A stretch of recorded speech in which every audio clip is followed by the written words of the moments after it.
To address some of the rates, I think we've made a lot of efforts just in acknowledging the fact that they are increasing in our own community and definitely trying to make more prevention efforts like AHF in the meantime. I think to really address it, we have to meet people where they are and not just so focused on their sexual activity, but maybe it's job, maybe it's lack of education, maybe there are other pieces. Ooh, I'm like, I love that everyone's paying attention. So I'm so listening. I'm trying to be serious. Really trying to meet them where they are and addressing these like different demographic issues that may not be seen on the surface. I think something that's really, really common, and I've noticed as I've gotten older and worked in different fields, is that the mental health issues that we face in our community that really aren't being addressed. And that's usually because a lot of our parents are IV drug users or maybe heroin or whatever, but there are certain things that we haven't faced as a community, and no one's going to face it for us, so they keep rising. We keep having random sex with different people. We keep making bad decisions. And for the few that don't make those decisions, you're finding someone who still needs to be dealt with, one, not just as a potential HIV positive person, but as a human being, as a person that needs to be talked to. I'm a hardcore advocate for therapy, and not just because social work experience, but it's something that we don't do. We don't talk about things. It's so much more than this education piece, because we're doing that. We're doing a lot of it. But are you just educating me, or are you dealing with the fact that my mother's in jail and I don't know who my father are? There's these different issues that we, in the Black community, everything's secret. A lot of churches don't want to deal with the narrative of the Black church and how that shapes our mentality, it shapes our thoughts, it shapes a lot of who we are, myself included, being a PK. It really, I went through many struggles definitely before college, about my sexuality and my religion. And I fought with the idea of how can I please God but love another man? So really trying to get or I'll give you a different answer, focusing on a personal relationship. And my dad would always say getting past his presence, or his presence, like the gifts, getting into his presence, the spirituality of God, and really trying to get your own understanding. But the lesbianism here is so segregated that I just pulled myself up out of it. So I didn't really participate. You know, in the 80s I had fun at the Catch. It was Thursday night was the bomb. You pulled your outfits together, the girls were chilling, we partied, we danced, and then all of a sudden hip hop came. It wasn't about being gay, it was about being cool and you talking to my girl and it just got crazy. So I decided I had to leave up out of it. As far as the HIV in the transgender community, I feel that, as I said before, there's a lack of support within the community. Therefore, a lot of trans men and women don't seek help. They feel that they have nowhere to go to. I've been in transition now for about 6 years on hormones, no surgeries. I've sought help since day one. I've gotten no results. I've gone to the Gay and Lesbian Center where they have the directors for trans community, and they've given me no help for jobs, no help for anything.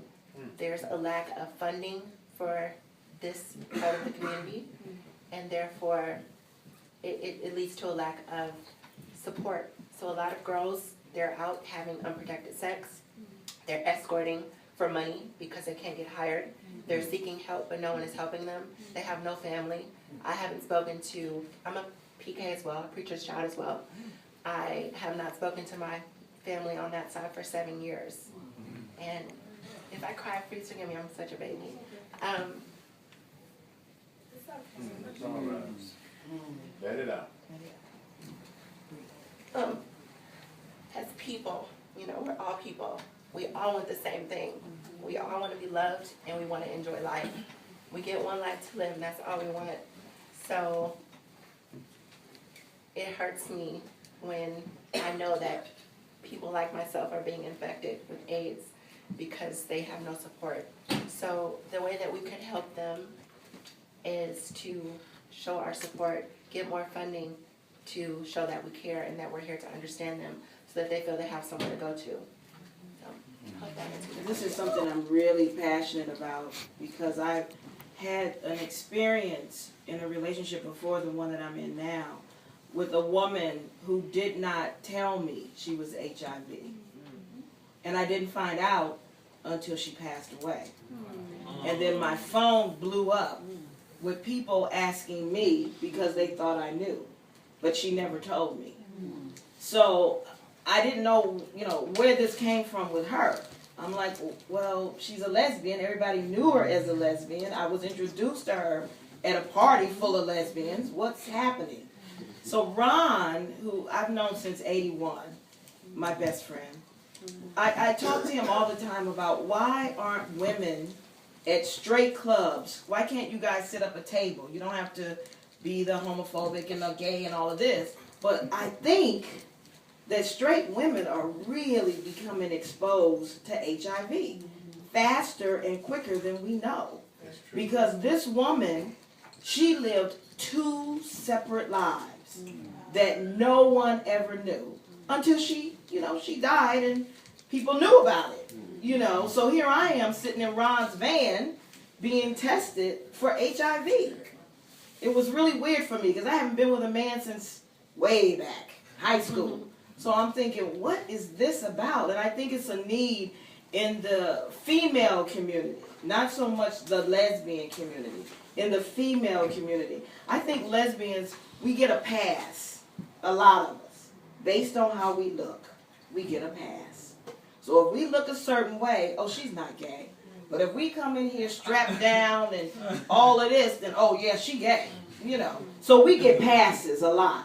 So my girlfriend can walk into a straight club and pull a whole bunch of men. They would never say she was gay. But she gay. She been gay. She been with me 10 years. Educate them from the babies on up. I have a 3-year-old nephew that if my wife comes home from work and I'm in the kitchen, he's going to greet her and take her to me to give me a kiss. And he's 3. So all he's noticing is love. So when you start them young, then by the time they get older, then they're not going through all of this. The next thing is, I would say, at my work. These are people that I'm directly in contact with. How you carry yourself is important. And I was raised that way. How you treat people, important. Because when you have something to say, they'll listen. And you may help somebody change their mind. The next thing is my community. I live in a community that's basically a white community. But I like to say that we're in the community. We're not lesbians in the community. We're in the community. Walking what you feel or what you believe in, and just being present. A lot of times it's just showing up. If there's and I would say, because there may be parents in here, but like if there's something going on in a child's school, not just a play or whatever, but actually the board meetings, actually knowing the process or how things work. Like really, really being like this presence at like council meetings at whatever. Like if the only thing you have to say is that black people need to be tested every time you go, then go and do that. Like, I mean, it's really just being there, being consistent, and also understanding your voice. And then your conversation made me automatically think of Haley and just like the conversation of privilege. And we're really, really quick to talk about white male privilege, but we don't get into cisgender privilege. I identify as the gender that I was assigned, and so I can walk in as a male and I present as a male, and people aren't going to think any different whether I'm gay or I'm straight. And like when you say butch or when you say very masculine women, or more so for the transgender community, there's this whole narrative that we haven't even discussed that if I walk in for health care, or if someone who's transgender identified walks in for health care, I'm automatically worried if you're going to know how to treat me, if you're going to be surprised, if I'm pre or post, or depending on, I may be in the beginning of my transition, or I may choose to identify just like this, but my preferred gender pronouns are she, her, hers. Or I may have gender neutral pronouns like they, them, theirs. It's that cisgender privilege, or just privilege in general, that we don't acknowledge as a people. And that's also a conversation that I've never heard many black people who don't work in the field say cisgender or identify that you just have a privilege being in the community. Thank you, Jeffrey, for allowing me to be here. In the meantime, thank you for selecting me to be a voice, and thank you for listening and asking questions and sharing. I want to take it back to love, because I feel that love is the strongest force in mankind, period. I think that what I want everyone to take away from here is that we're all human. We're all on a journey to finding ourselves, to finding love, and crossing to the next place, wherever that may be. And just taking away that we need to love each other and love ourselves more. and understand that though we're different, we're all alike, and we all want the same thing, which is love. So love each other, love yourself, and thank you for this opportunity. But what I could leave with people that I know personally, that people are watching you. The children are watching you. How you carry yourself, how you talk, what you say, what you have done in this life should never be a secret to a child. I've learned that. Should never be a secret to a child. I love a woman. So I It's just not a want to just secret. give quick recognition to the members of the Black LGBT Network so that we can be familiar with the representatives from our community. So Jeffrey King from In the Meantime. We have Gabriel Maldonado. Lee Jackson. Lee, are you in the room? Brother Lee? He's the co-founder of the 50 Plus group for focusing on Black gay men 50 years of age and above.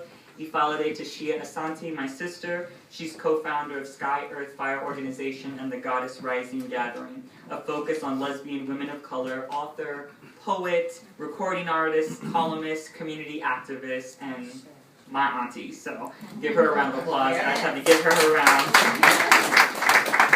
Everybody knows Mr. Marco Green, community organizer, promoter, gatherer of people extraordinaire. My brother, Darren Harris, over here, political consultant and strategist, and he's also co-founder of the Los Angeles Young Black Democratic Club. Give him a round of applause here. Reverend Kurt D. Thomas, over here, for those from the renowned Church of Los Angeles. Pastor Thomas, please raise your hand. My grandmother, Miss Jewel Ty Williams. Yay!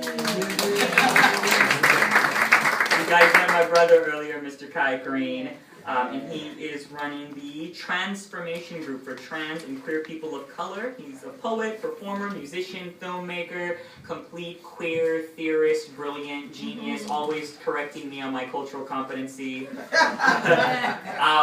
And so we formulated this council, the Black LGBT Network, and we are going to be supporting Black LGBT initiatives that were previously listed here, as well as promoting very specific programs surrounding health and wellness, policy advocacy, social networking, and community building. Now, to address the topic that came up earlier on economic justice and economic empowerment, I'm also a representative of the Boy Revolution Project, which is here stationed within the meantime. And Boy Revolution targets young Black gay men between the ages of 18 and 29 years old.